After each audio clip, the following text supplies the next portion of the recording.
It's finally time for the December wrap-up. Ooh, we made it!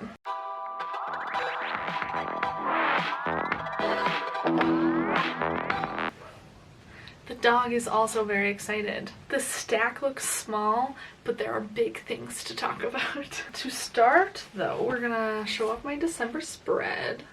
Ta-da! I grew to do a Christmas tree this year.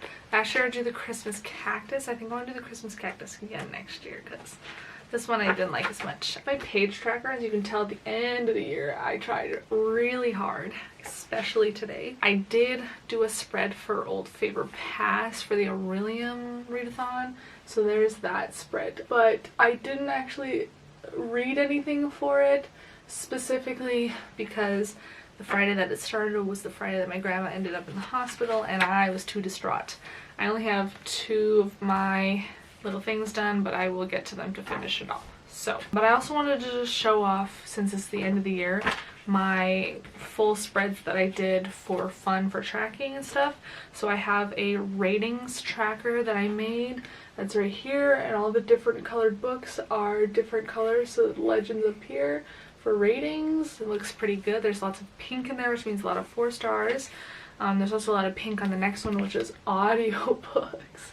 Audio, physical, and ebook. Not a lot of ebooks, but that's okay. I tried this year.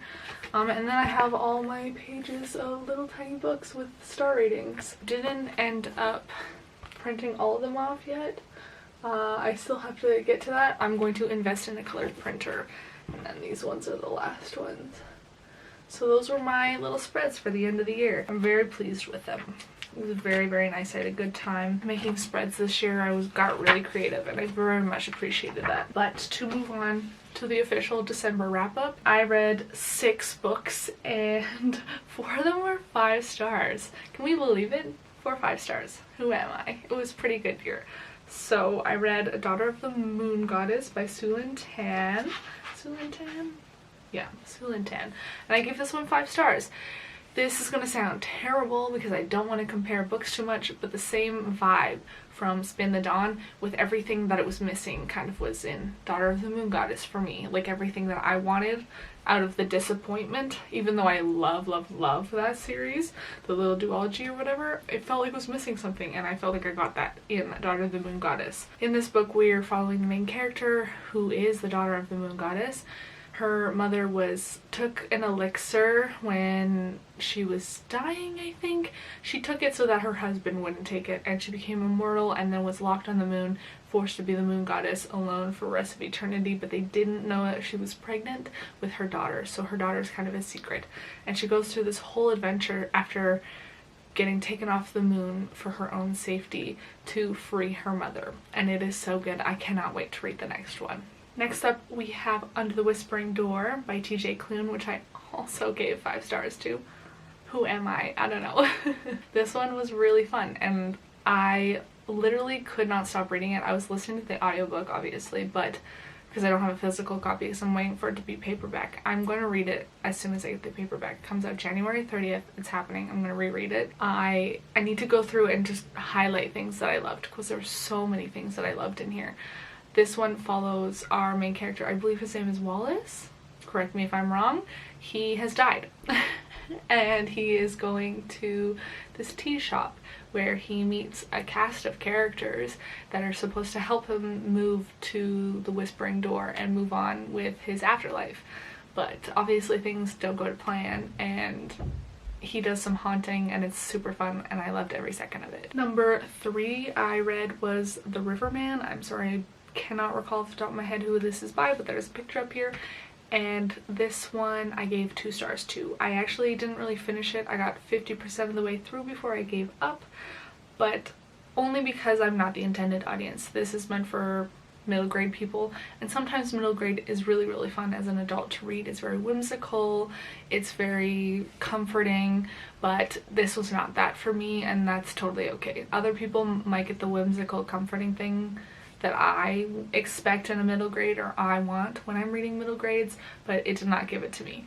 So I kind of DNF'd it, but I just rated 2 stars because I got 50% of the way through, and I'm gonna count that. But in this one, we are following a couple main characters who are quite young as they grow up a little bit, and one of the main characters is a girl who is, I don't remember her name, I'm so sorry. All the names from this one escapes me. But she has a fantastical world that she goes to, and she invites her friend to come and see it because there's somebody going after other people's mythical realms that they live in, other children's realms, and he's called the Riverman, and he's just terrible. But also there was death in this one, so it kind of threw me off at the beginning, and I wasn't expecting it, and I was still going through a hard time with my grandma, so I was like, everything I was reading was about death. Death, death, death. Literally terrible. This whole month, death. It was not a good time.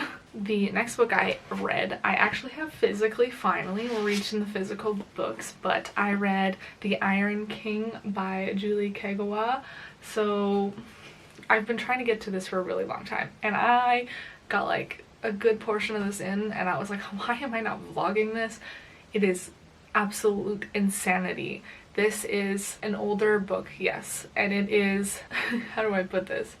She wrote the outline for all of the Fae books. This is the outline. She wrote the script, and everybody else just followed suit, but also wrote like a pick-me girl, and for that I gave this 3 stars. It was not the best, but I respect it that it came at the time that it did, because it's like 2010 book or something, so it was meant for 2010. It was not meant for now, and I respect that.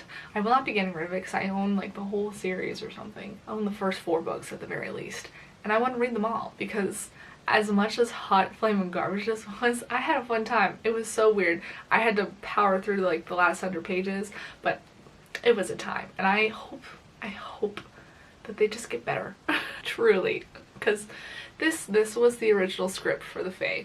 They came, everything else after that came from this. Everybody else got inspiration from this. She is the baseline, and I respect her for that. In this one, we are following Megan Chase. They call her Megan Chase the whole time. She's just not Megan, she's Megan Chase. Her younger brother, half-brother, has gone missing and replaced with a changeling, so she goes with her friend Puck to the Fae worlds where she finds her father and a prince, and they go on a whole adventure with this cat thing to rescue her brother from the Iron King specifically. It's wild. It's wild. Absolute insanity. The next one I read was Daughter Molokai by Alan Brennert, and I have a vlog that I posted the video before this one where I cried my eyes out. And let me tell you, you can laugh at me crying because it was really, really funny. Watching me back crying, I was killing myself laughing. But in this one we're following Ruth, who is the daughter of Rachel. Rachel is from the first book, and this is her daughter Ruth's life when she got adopted by the sweet Japanese family that raised her, and then they moved to California, all the troubles her family went through, including losing the farm and all the debt. And then when World War II happened with Pearl Harbor, all the Japanese on the coast who were put into internment camps, and it is a wild ride. And I cried 2 hours. I cried for 2 hours reading this thing. It was a rough ride, but I still loved it. I loved it so much. And I gave it 5 stars, just in case you were wondering. And the 6th and final book, which ended up being my 100th book of the year that I read, was A Shadow in the Ember by Jennifer L. Armentrout. And I will say we came full circle this year because my first book of the year was A Kingdom of Flesh and Fire, I believe. We can flip back to January. That's March. Oh my gosh. A Kingdom of Flesh and Fire. Yep. That was my first book this year, and this one was my last. So I started on a good note and ended on a good note because 5 stars. This was so good. Don't get me wrong. I love From Blood and Ash, but this was better. War of Two Queens is still my favorite book out of this universe so far, but the banter, the conversations in this are hilarious. I cannot get over how blunt and to the point they are, and nobody laughs. They're just having this hilarious conversation with each other that just like deadpan everybody. It's wonderful. I could not get enough of it. Like, she goes to leave her room at one point and there's a guard standing outside of it, and she's like, "Are you guarding me?" And he was like, it would appear so. And she's like, does that mean I can't leave? And he's like, no, you're not allowed to leave. And then she goes, and she's like, can I leave in like an hour? And he was like, I don't know. Like, it's just like deadpan. Better than that, obviously, but that's like my recollection of what the conversation was about. But it was so much better in here. You don't like From Blood and Ash, just give this one a try. It is so much better. I love the humor. Oh my god. Anyways, so in this one we're following, what's her face? I forgot everybody's name all of a sudden. I just finished this like 5 minutes ago.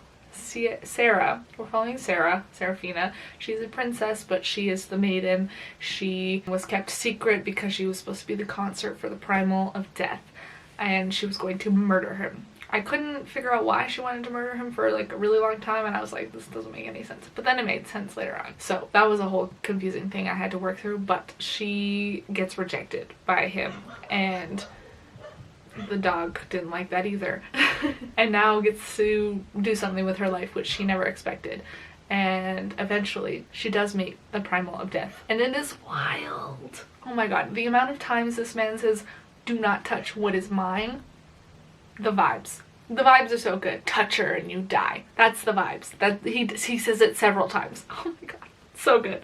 10 out of 10, 5 stars. The best way to end the year. Thank you for coming to my December wrap up. What was your favorite book this month? Because mine was kind of obvious. Honestly, all my 5-star books this month were like really good, and I'm really pleased with how well the year turned out and how it completed itself, and I'm very positive for next year. Let me know what your favorite book was, either in the year or the month, like both. I am just so happy I ended on this note. I can like celebrate New Year's peacefully, because last year I read a really shitty book over New Year's before midnight and it was awful and I hated it. This one is so good, so worth it. I want to go back and reread it already. This makes me want to also reread The War of Two Queens because I listened to the audiobook, so now I like to physically read The War of Two Queens, so we'll see how that goes. That might happen very soon. I just love Sarah and Ash, so good. Anyways. If I just keep going, I'll just keep talking about them and how much I love them. But thank you all so much for watching, and here's to 2023. I hope you all have a happy new year. Enjoy your celebrations, make good choices, and hopefully you'll see me soon. The dog also says Happy New Year. I'm pretty sure there's an Amazon car driving by right now, and that's why she's losing her mind. But we love her anyways. Happy New Year and goodbye!